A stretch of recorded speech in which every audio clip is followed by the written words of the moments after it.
Hello everybody, this is Erica Serwin from Pink Buckaroo Designs, and I have a really fun technique for you today. We're going to make these leaves, and if you can look closely, they look really real, like they are fresh out of the yard.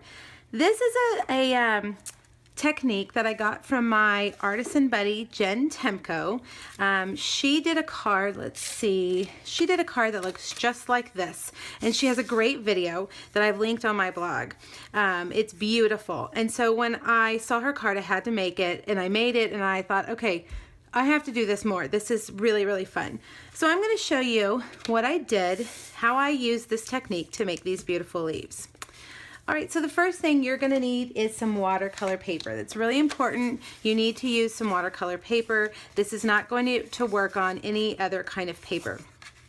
And this is a scratch piece of cardboard that kind of, you could get it the back of your designer series paper packs or any kind of just cardboard. You want a heavy piece that you can tape your watercolor paper down to. And you can use blue painter's tape, but I'm also just going to use washi tape.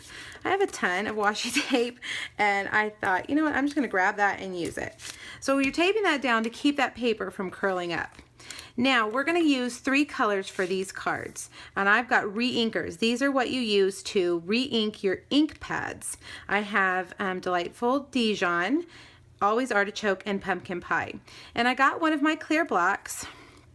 And you don't need very much at all. I'm just going to do one little dot, and I'm going to put my re-inker there because let me tell you that once you get these inks down on the block, it's a hard thing to remember which color is which. So if I put those there, I will remember which color is which. So I'm just putting a little dot on each of my blocks. Now the other important thing you need is an aqua painter. These come in packs of 2 and they're fillable. You can fill them with alcohol or water, and I put water in mine. So we're going to use an aqua painter first, just with water, and my tip is stained, and actually, you know what, I have one aqua painter that is clogged, and I think that may be it. Yep. Alright, so what we're going to do is we're going to take this, and you can see that the tip on mine is kind of orange from the last time I did this. So if it's fine for this project because we're going to be using that color, but you want to make sure that you clean out your tip real well. And all you have to do to get it clean is just to keep running it. You can see now that it's running clean, but run it on some paper. So I'm putting just some water all over my piece of watercolor. All right, now I'm going to start with the I'm going to start with the darker color of the 2 main colors, which is Pumpkin Pie. And I picked it up with my aqua painter, and I'm just going to kind of do some drops around. Okay, and then you can just kind of scribble it around.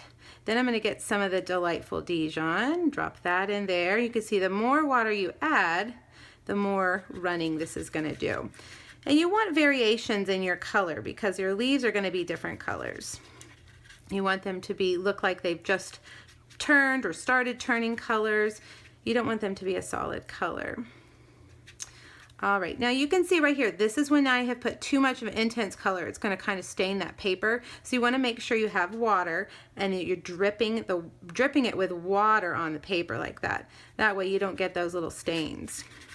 Now I want some green, so I'm going to take a little bit of that artichoke, kind of drop that over here, swirl it around a little bit. Alright, now you can see I have quite a bit of water on here. Okay, I want to make sure that I'm not going to turn it and drip inky water anywhere. So normally I would take a paper towel and just kind of suck up that water that's on the edges there. Alright, so now here's where the magic happens. Once you have your colors all around, you're going to get some salt. And this is coarse salt, you know, big chunky salt that I just got out of my kitchen. Alright, and I'm going to just sprinkle some there like that. There's really no right or wrong, just use however much you want, play around with it. This is the finer salt, and this is going to create that texture. Alright, now once you have all your salt all over your paper, you're going to set it aside, and you're going to need to let it dry for a while. I actually put mine in front of a fan, and it kind of sped up the process, but it still took a while. So you want to make sure that that gets nice and dry. Now I made one ahead of time, so let me get that out. and show you what it looks like when it's dry. Here it is, and you can see that salt is still sitting on there.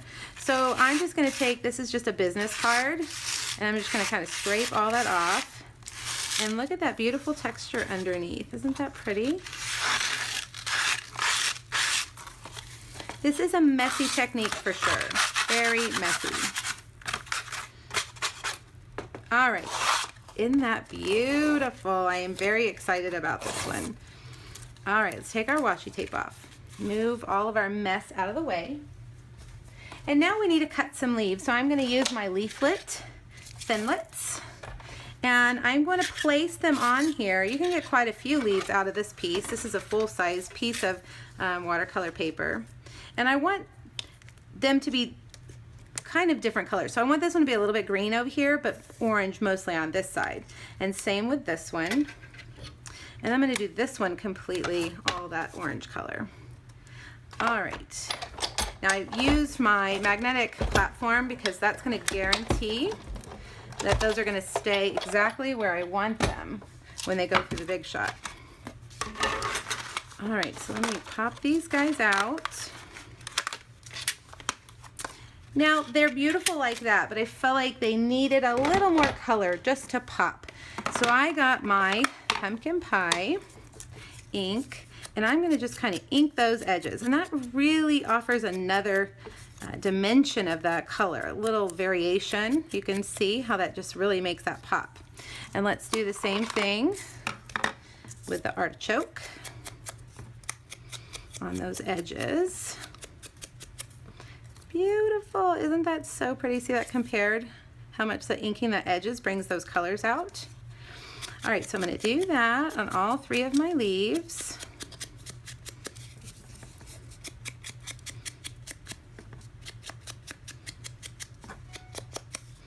And one more.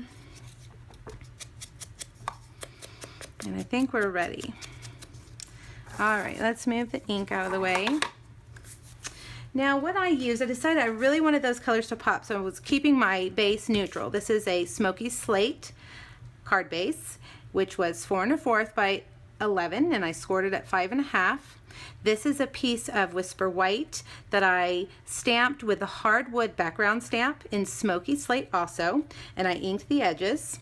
And we're going to take some of the jute ribbon, and I have cut it long ways in the middle.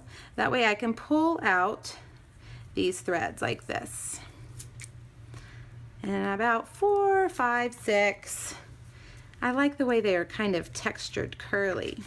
And before I adhere this on, I'm going to tie a bow here towards the top.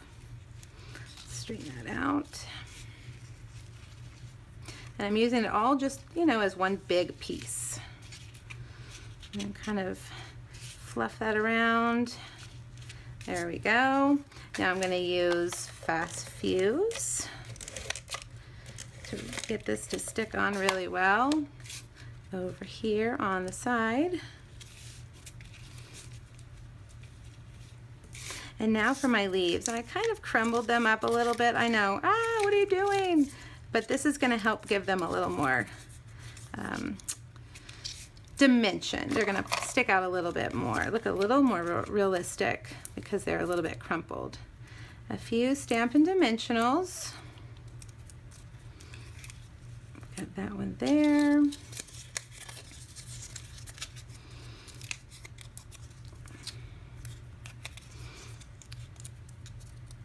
Now this card's going to probably require a little more postage than a regular card, but it is worth it. Look at that, isn't that beautiful? All right, one more. This one's little, gonna go right here. Let's see, kind of stick it up in there. There we go. And you can kind of play with them to get them how you want them.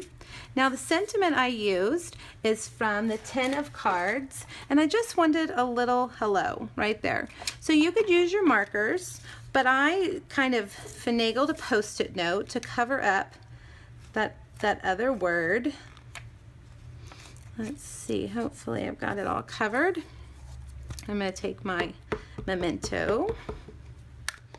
Looks like I may have a little bit right there. Let's see if I can wipe that off with my finger. There we go.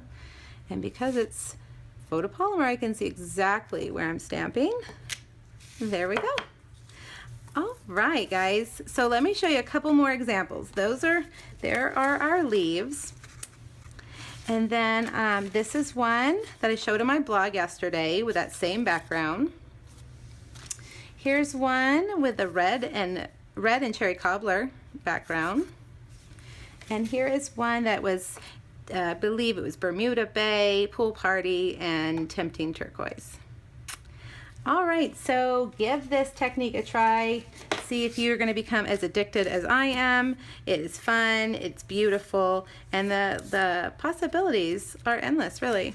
Let me know if you have any questions. Thanks so much. Bye-bye.